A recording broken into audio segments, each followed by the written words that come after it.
I'm here to talk about thoracic and pelvic diaphragm dysfunction, posture, and how this stuff presents.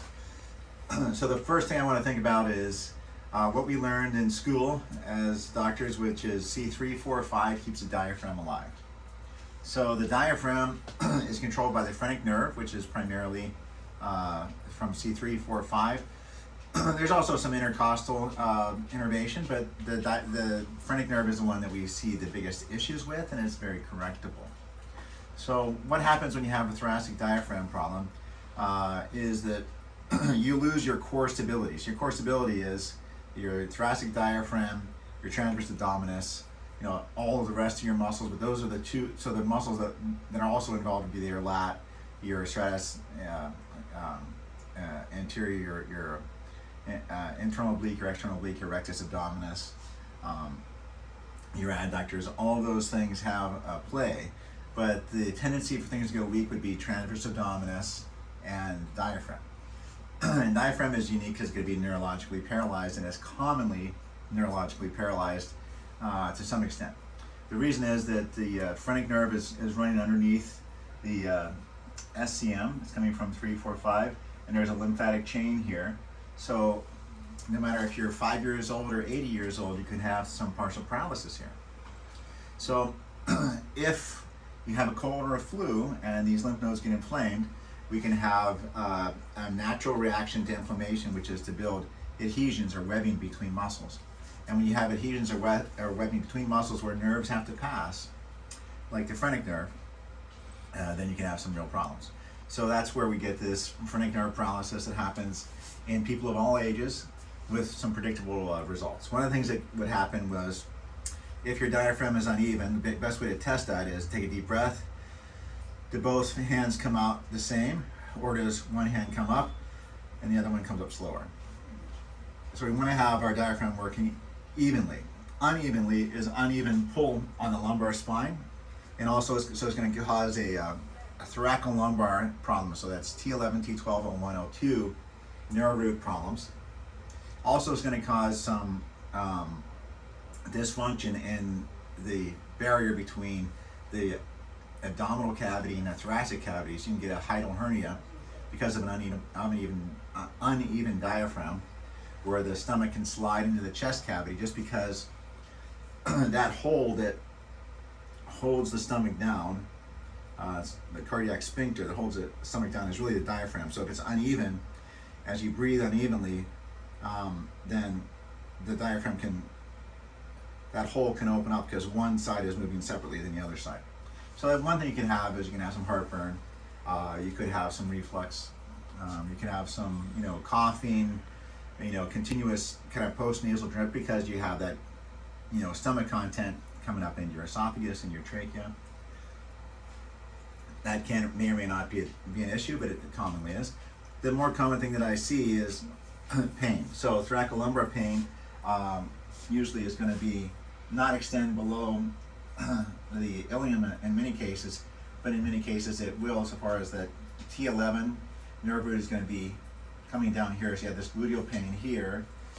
I'm sorry, that's T12 here, and then T11, and then L1, and then T12 and T11. So what we're seeing is a lot of hip problems that exist because there's a thoracolumbar issue.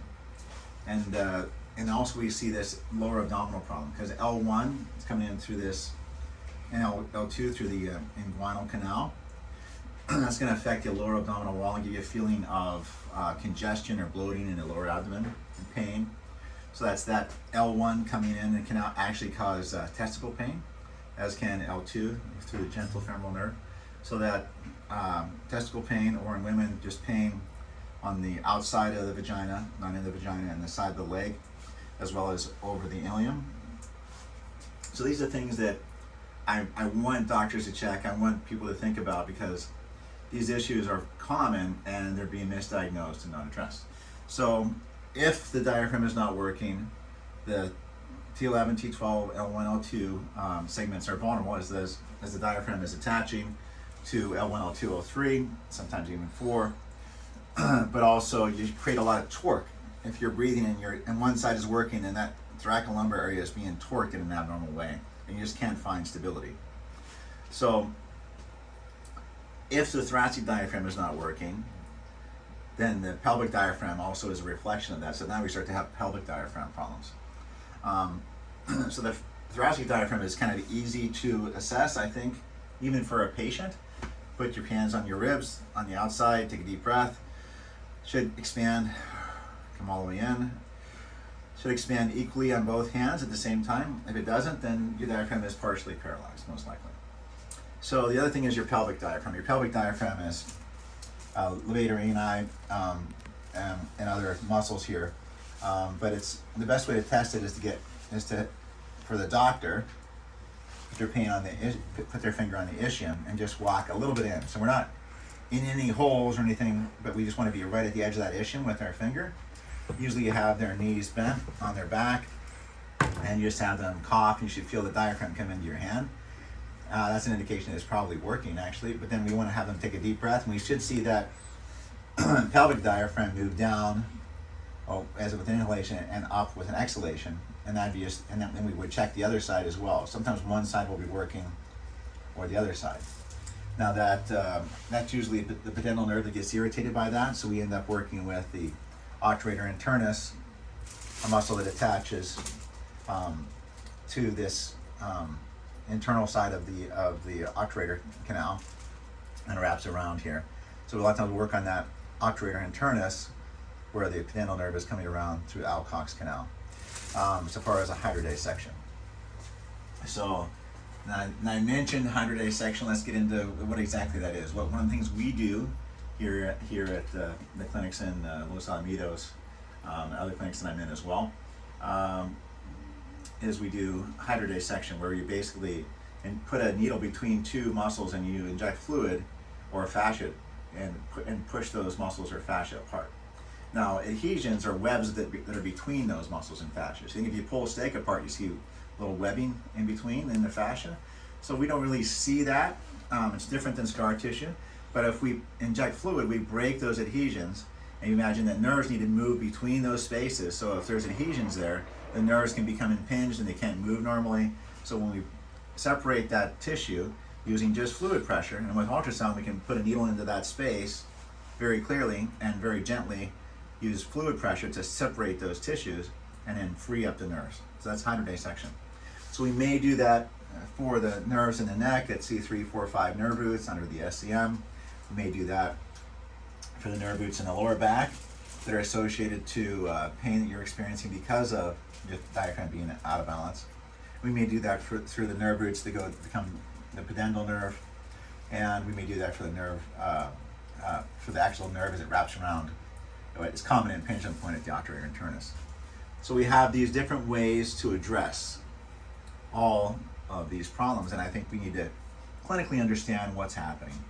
So I just want to review for the doctors, for the patients, clinically what happens just by touching the glute here. So if we look at the nerves coming across the glute, we have the cluneal nerves, which is going to be L3, L2, L1, and they're coming in an angle here. And as I go into T12, it's going to be an angle more straight down. And the reason I'm pointing that out is that you're going to see a muscle spasm or a little tightness and also a tenderness in that line.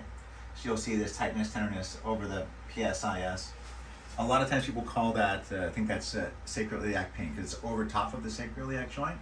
It actually is more commonly caused by the facet joints, because those cluneal nerves are coming over the facet joints. So let's just go over the bone here so we see. So the facet joints are the joints on the back of the spine, and those cluneal nerves are coming over those joints from L1, L2, L3 nerve roots and going over L2, 3, 3, 4, 4, 5 facet joints and heading over that PSIS over the glute max here in a line like this. So you have L3, L2, L1, and then you have T12 coming this way, T11, and then L1 is that iliohypogastric nerve coming over the ilium. And then you can also, if this is tender here, the question is it a muscle? Is it another nerve called the superior gluteal nerve? Is it a tendon tear of the gluteus medius or minimus? So we have to look at this and decide, hey, what is that? One of the ways to decide to recognize is if it is that L1 iliohypogastric nerve, then it's going to be tender right above the ilium. If I push right into that, towards that transverse abdominis, there will be tenderness here. So then I can track that up and I can push for if there's T12, I can push at T12 at where the T12 rib meets the quadratus lumborum, or I can push at the intercostal space between T11 and T12 to check that T11. So I can just go ahead and push and pull, and with ultrasound I can push and see what I'm pushing on, so I know where I'm at. And once I've done my ultrasound exam, I could see, is there pathology in these joints, is there pathology in those areas. I can also do a hydrodissection, which is not only treatment but also diagnostic. So I can put a needle down and separate the muscles and the tissue around where that nerve comes out of the spine. And if we're right, and that is the correct origin of the problem, immediately those muscle spasms and that tenderness in the glute will go away. So we can diagnose. And every day for the past 10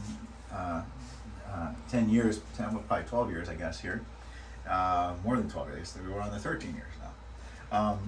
Here, we are diagnosing by treating, and we know immediately if the problem was from L1 or L2 or the diaphragm, because those things start to work again.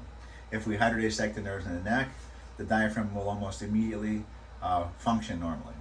And it's quite unusual that we can't get normal diaphragm function back. So we can see things in real time and see the change, and then we have a really, really clear clinical picture and a good anatomical understanding, because we're dealing with a very true form of reality based on anatomy and hydrodissection on a day-to-day basis. So I talked a lot about hydrodissection. These nerve roots may be addressed by other things, like even chiropractors adjusting 3, 4, 5 can get the diaphragm to work a certain percentage of the time. Sometimes you're going to have to come in and get a hydrodissection. Same thing with the lower back. So we want to learn how to examine and correct the diaphragms. One of the things about the thoracic diaphragm and the pelvic diaphragm is that's the lymphatic pump. So if you have a chronic infection and you don't have a functioning thoracic and pelvic diaphragm, you have a significant barrier to restoring your normal lymphatic flow to flush that infection out of your body. So if you have this chronic infection of some nature and you have a dysfunctional, nobody's addressing your dysfunctional diaphragm, I think you're at a disadvantage. So we want to address those issues not only with systemic health, but also what's the clinical picture. So it's not uncommon for me to see people that have lower abdominal pain, that have been to multiple doctors, have multiple GI workups, and comes back that they have an L1 problem and they have a thoracic diaphragm problem. And most of the people that have thoracolumbar problems have a diaphragm problem. And I would say if you have a patient that has a thoracolumbar issue, 50% of the time, that patient is going to have a partially paralyzed diaphragm. So you want to really be testing that, because if you're not addressing it, then you're kind of not getting somebody better. And then we create what I call lost patients, or patients that have problems that just don't resolve. So we want to get people through these issues they're not resolving. So we want to test the pelvic diaphragm. We want to test the thoracic diaphragm. We want to understand C3, 4, 5, how to dissect that. We want to understand, is there lymph nodes there? We want to understand what thoracic dysfunction there is. Is there gluteal pain? Is there hip pain? And the recognition of this basic anatomy of these superficial dorsal and ventral branches, or posterior rami, anterior rami branches of T11, T12, and L1. The fact that we're missing that, and people are suffering with pain in their glute and their hip, and it's not resolving, means we're missing probably about a third of the resolution of pain in that area. And I think it's and I'd like to see other doctors do the research, see their own results, but to us it looks like it's about a third of the pain in this glute and hip area is coming from this thoracolumbar area, and a significant amount of lower abdominal pain. And another thing that we deal with a lot is pelvic pain.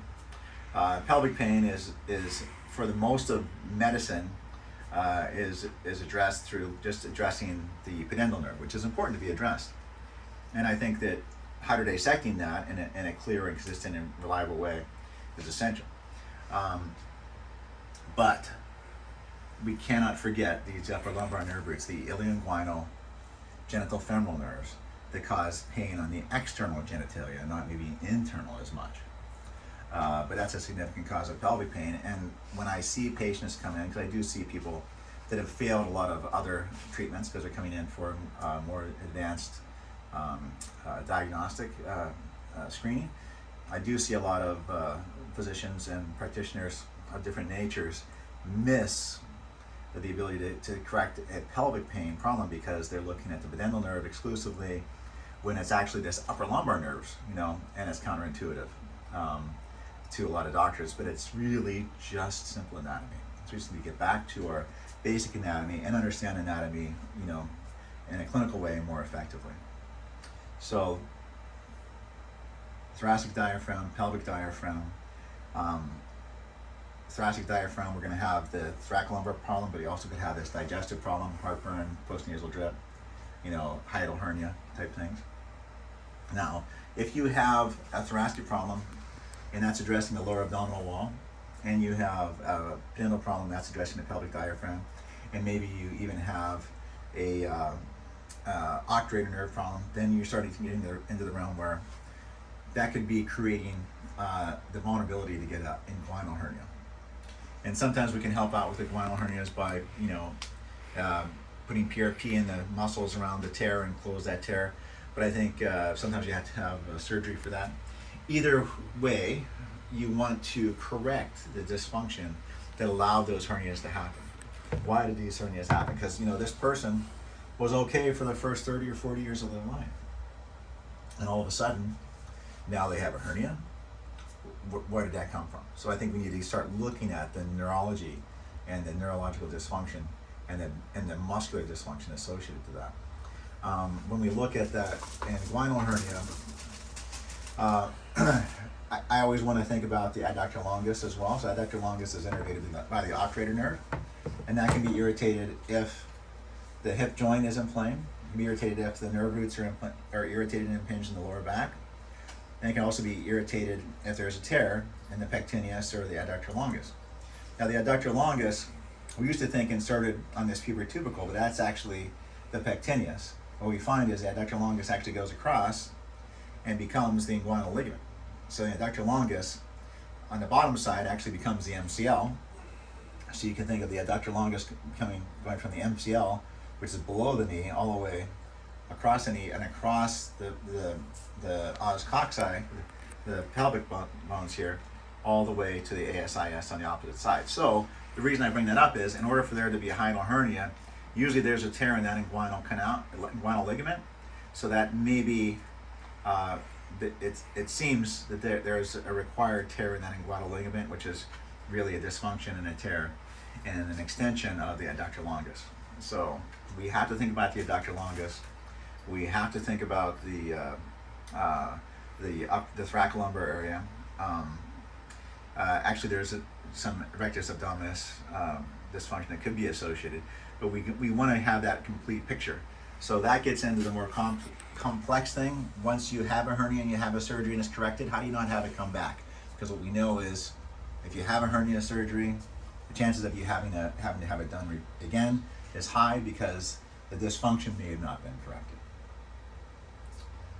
Okay, so that's thoracic diaphragm, pelvic diaphragm, a little bit of core stability, and let's go on to how do we get these things to functionally work through exercise after you have a good diagnosis and the proper treatment.